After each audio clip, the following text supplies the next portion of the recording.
Hey everyone, welcome to Studio Classroom on the Air. This is the place to come when you want to have some fun. My name is Rebecca. Do you like competitions? Well, I think that a little friendly competition is very nice every once in a while. However, there are some people who love a lot of competition all the time. Are you one of them? Well, speaking of competition, have you ever wondered what it takes to master the game of chess? A young Nigerian immigrant from America shows the world, against all odds, how he became the youngest chess grandmaster through hard work, practice, and determination.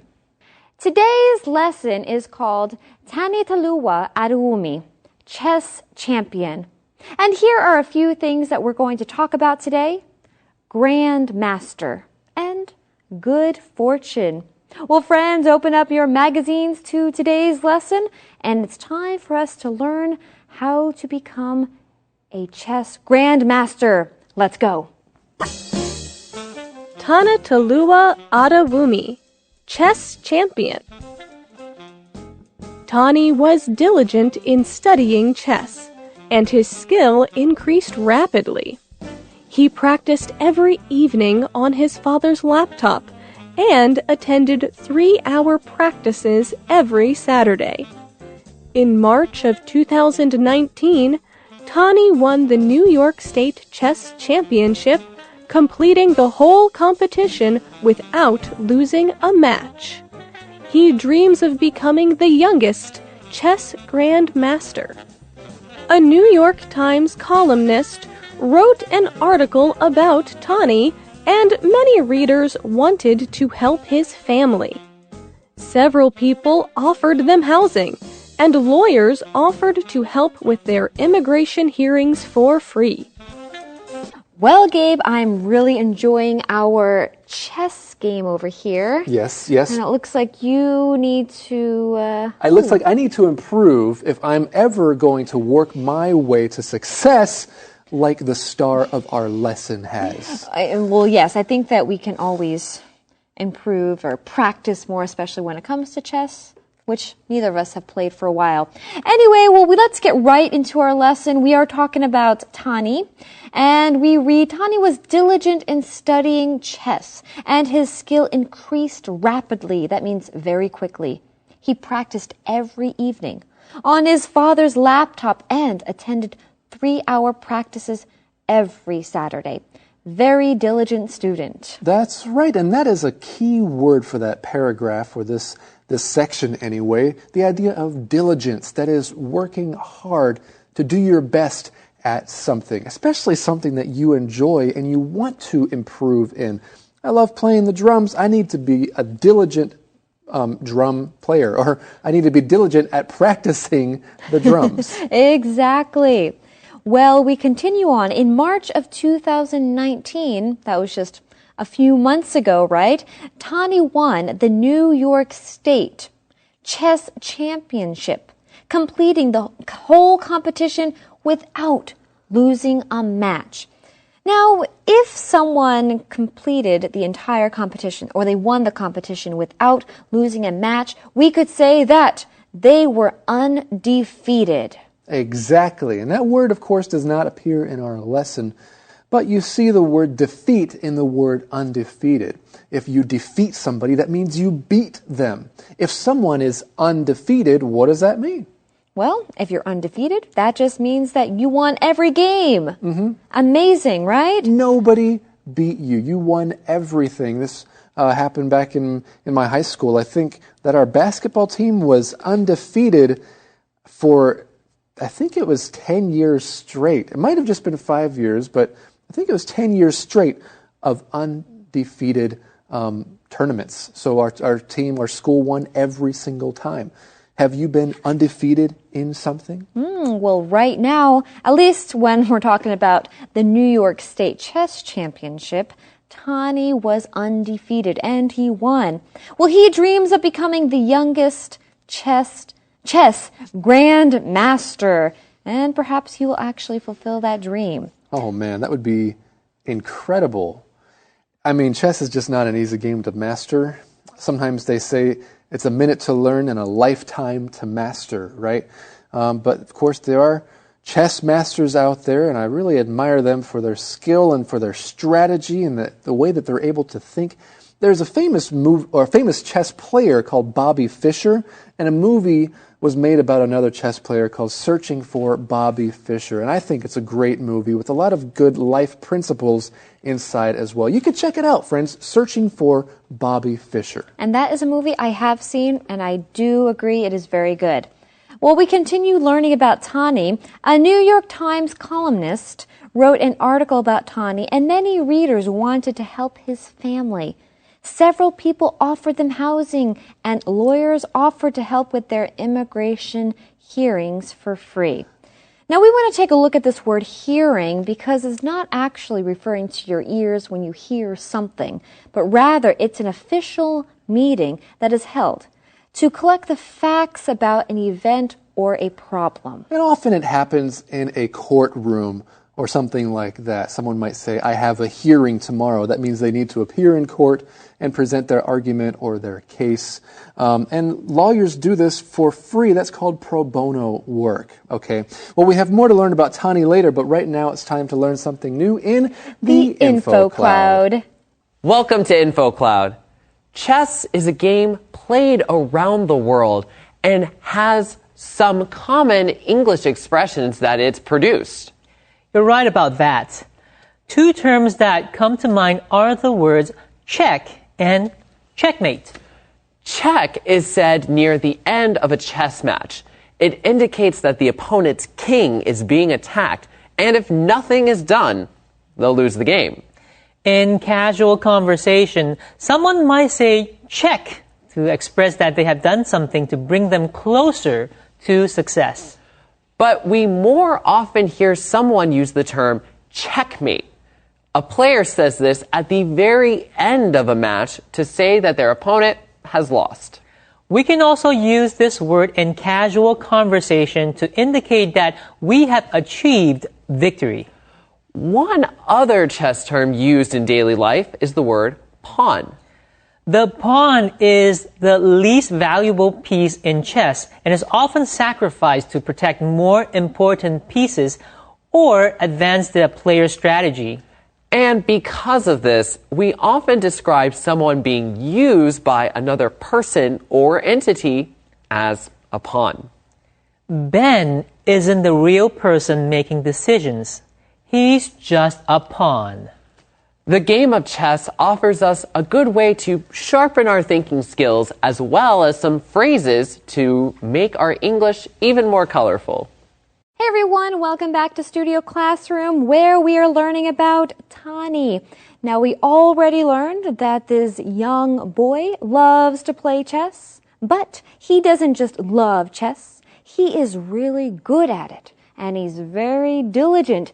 He would go to 3-hour practice sessions on Saturdays, sounds like every Saturday, and practice playing chess on his father's laptop. Well, we have more to learn about this incredible young boy, so let's do that now. Tanatalua Adewumi, chess champion. A week later, over $200,000 US had been raised to help them. Within a week, Tani was running through his family's apartment exclaiming, "I have a home!" But Tani's family doesn't plan to keep their good fortune to themselves. They are giving 10% of the money raised to their church, which had helped them when they were struggling. The rest of the money will go to other African immigrants who need help. God has already blessed me, Tani's father said. I want to release my blessing to others. Now, earlier, we learned that Tani and his family, they had immigration hearings, and there were several lawyers who were willing to help out with these hearings for free. Well, our lesson continues. A week later, over 200,000 US dollars had been raised to help them. That is incredible. Okay, so a lot of people are coming to the aid for this family, to their rescue. Within a week, Tani was running through his family's apartment, exclaiming, "I have a home." Wow, that's something that I have never had to exclaim myself before, but I imagine how happy Tani was. This is something that he hadn't had for a while. That's right. Just imagine, this little guy actually has a place that he can call home. And I feel like that's something that's very important and very special. Well, we continue on here, but Tani's family doesn't plan to keep their good fortune to themselves. And we want to take a look at these two words, good fortune. This just refers to something good that resulted from something else, and it usually involves money of some sort. Ah, that's right, because sometimes if someone says, "I'm making a fortune," or "he's making a fortune," that means the salary is very high. That person's making a lot of money. Now, of course, the phrase good fortune doesn't always have to talk about money. It could be talking about luck, right? Someone's good fortune could be talking about their good luck in some way. When you accomplish something, do you credit your skill? Is it because of your skill, or is it because of good fortune? Because often it could be a combination of those things. That's right. They are giving 10% of the money raised to their church, which had helped them when they were struggling. And I think that that's very generous. The family sees the importance of giving back. When they receive something good, they want to bless other people with their good fortune. And in this case, it does refer to money. That's right. And this 10%, actually this is a practice that a lot of Christians have, is giving 10% to their church. It's called a tithe, T-I-T-H-E, and they will tithe to their church. And this church had helped them when they were struggling, and I think it's a specific kind of struggle. It's a struggle with money. But Rebecca, can you tell us more about that word, struggle? Right. Now, when you're struggling, this means that you're trying very hard to succeed, but you're unsuccessful, and it's usually very difficult. That's right. Okay, so you could use this as a verb. We're struggling financially. I think that that's what our lesson is talking about. Tani's family was struggling financially. They were trying to have enough money to pay the bills or to live somewhere, right? But you could struggle in other ways. You could even say that something is a struggle. Life is a struggle, or this class has been such a struggle. Great examples. Thank you. So we know that Tani and the family, they are going to give 10% of the money raised to their church. Now, what are they going to do with the rest of their money? Our lesson says the rest of the money will go to other African immigrants who need help. And I think this is very generous of this family. They know what it's like to struggle because they themselves had struggled a lot. So therefore, they want to help other people who are also struggling. Yeah, perhaps specifically other refugees who are trying to immigrate into the United States. God has already blessed me, Tani's father said. I want to release my blessing to others.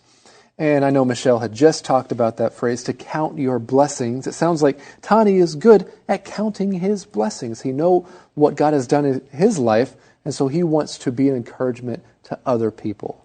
That's right, because when you count your blessings, you can actually see how blessed you really have been. That's right. Well, Rebecca, checkmate. Well, I'm just kidding. It's not checkmate. Yes, you. Anyway, well, friends, right now it's time for us to review today's lesson with a review skit, and we're going to continue our game. Yes, we will. See you. Okay, well, I guess if I just move it here. Bad move! Checkmate! I won! Oh, no. I lost a game of chess to an 8-year-old. Well, I'm not a typical 8-year-old. I won the New York State Chess Championship. for kids. Whoa, so you're a chess champion, huh? No doubt you come from a wealthy family. You probably have a private chess tutor, don't you? No, I trained for the championship in a homeless shelter.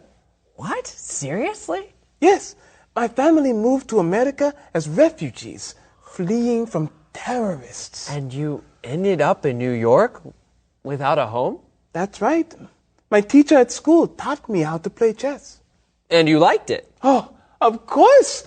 I wanted to join the chess club, but my family couldn't afford the membership fee. Oh, that's too bad. But my mom wrote a letter, and the fee was waived. Great. To be good at chess, you must be diligent. I am. I practice every evening on my dad's laptop and 3 hours every Saturday. And the practice clearly paid off. It sure did. I won the New York State Championship without losing a match. Whoa. Now that is impressive. Yeah, the New York Times wrote about me and readers wanted to help. And?